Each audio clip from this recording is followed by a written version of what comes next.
The Tale of Mrs. Tiggy-Winkle, by Beatrix Potter. Once upon a time there was a little girl called Lucy, who lived at a farm called Littletown. She was a good little girl, only she was always losing her pocket handkerchiefs. One day Lucy came into the farmyard crying. Oh, she did cry so. "I've lost my pocket hankin, 3 hankins and a penny. Have you seen them, Tabby Kitten?"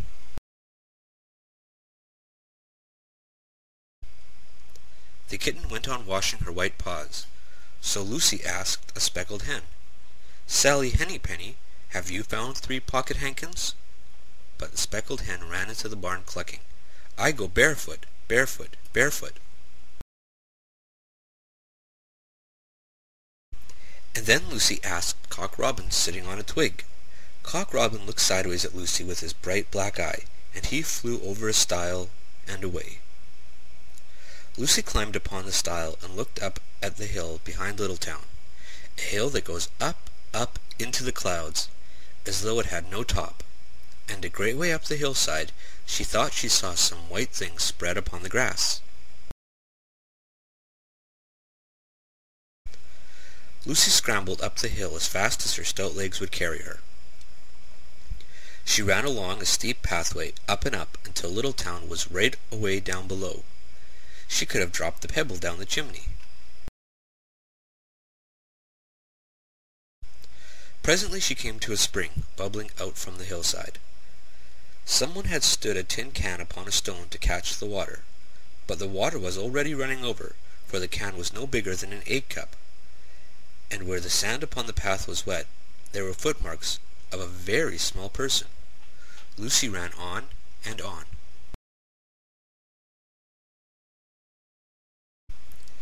The path ended under a big rock. The grass was short and green, and there were clothes, props cut from bracken stems, with lines of plaited rushes, and a heap of tiny clothespins, but no pocket handkerchiefs.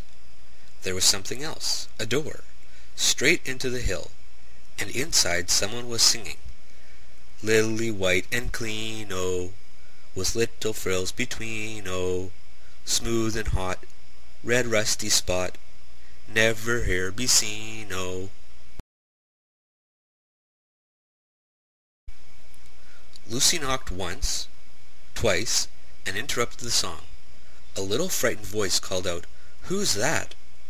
Lucy opened the door, and what do you think there was inside the hill? A nice clean kitchen with a flagged floor and wooden beams, just like any other farm kitchen, only the ceiling was so low that Lucy's head nearly touched it, and the pots and pans were small, and so was everything.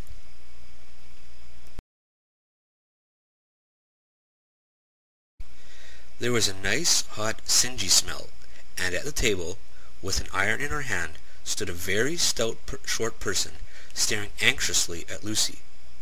Her print gown was tucked up, and she was wearing a large apron over her striped petticoat. Her little black nose went sniffle, sniffle, snuffle, and her eyes went twinkle, twinkle, and underneath her cap, where Lucy had yellow curls, that little person had prickles. "Who are you?" said Lucy. "Have you seen my pocket hankins?" The little person made a bob curtsy. "Oh yes, if you please'm. My name is Mrs. Tiggy-Winkle." "Oh yes, if you please'm. I'm an excellent clean starcher." And she took something out of a clothes basket and spread it on the ironing blanket. "What's that thing?" said Lucy. "That's not my pocket hankin." "Oh no, if you please'm. That's a little scarlet waistcoat belonging to Cock Robin." And she ironed it, and folded it, and put it on one side.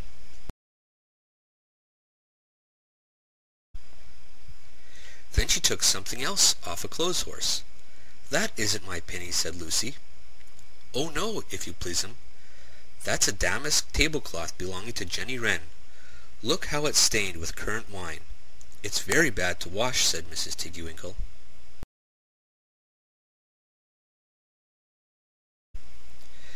Mrs. Tiggy-Winkle's nose went sniffle, sniffle, snuffle, and her eyes went twinkle, twinkle, and she fetched another hot iron from the fire.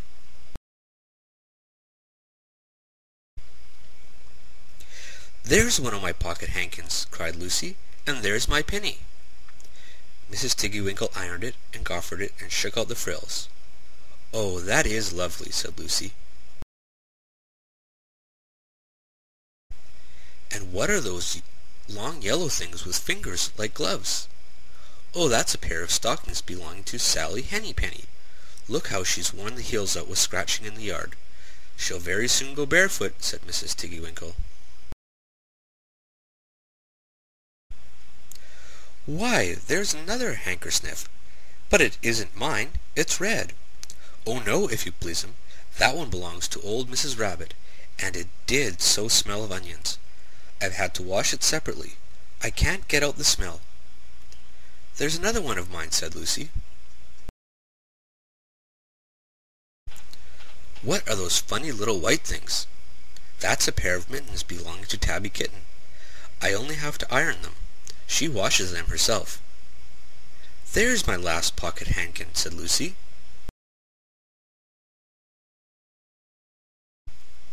"And what are you dipping into the basin of starch?" "They're little Dickie's shirt fronts belonging to Tom Titmouse." "Most terrible particulars," said Mrs. Tiggy-Winkle. "Now I've finished my ironing, I'm going to air some clothes." "What are these dear, soft, fluffy things?" said Lucy. "Oh, those are willy coats belonging to the little lambs of Skagel." "Will their jackets take off?" asked Lucy. "Oh yes, if you please'm. Look at the sheep mark on the shoulder, and here's one marked for Gatesgarth, and 3 that come from Littletown. They're always marked at washing," said Mrs. Tiggy-Winkle. And she hung up all sorts and sizes of clothes, small brown coats of mice, and one velvety black moleskin waistcoat, and a red tailcoat with no tail belonging to Squirrel Nutkin, and a very much shrunk blue jacket belonging to Peter Rabbit, and a petticoat, not marked, that had gone lost in the washing, and at last the basket was empty. Then Mrs. Tiggy-Winkle made tea, a cup for herself and a cup for Lucy. They sat before the fire on a bench and looked sideways at one another. Mrs. Tiggy-Winkle's hand, holding the teacup, was very, very brown, and very, very wrinkly with soap suds. And all through her gown and her cap there were hairpins sticking wrong end out, so that Lucy didn't like to sit too near her.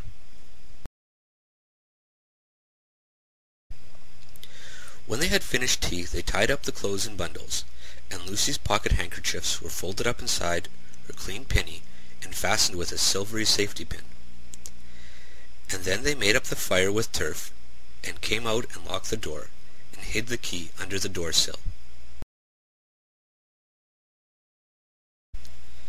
Then away down the hill trotted Lucy and Mrs. Tiggy-Winkle with the bundle of clothes.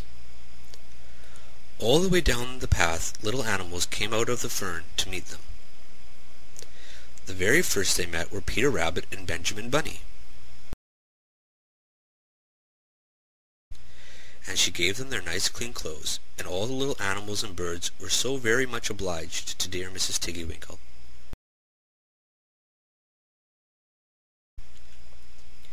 So that at the bottom of the hill, when they came to the stile, there was nothing left to carry except Lucy's one little bundle. Lucy scrambled up the stile with the bundle in her hand, and then she turned to say good night, and to thank the washerwoman.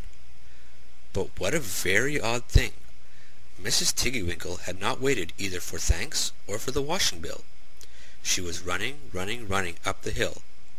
And where was her white frilled cap, and her shawl, and her gown, and her petticoat?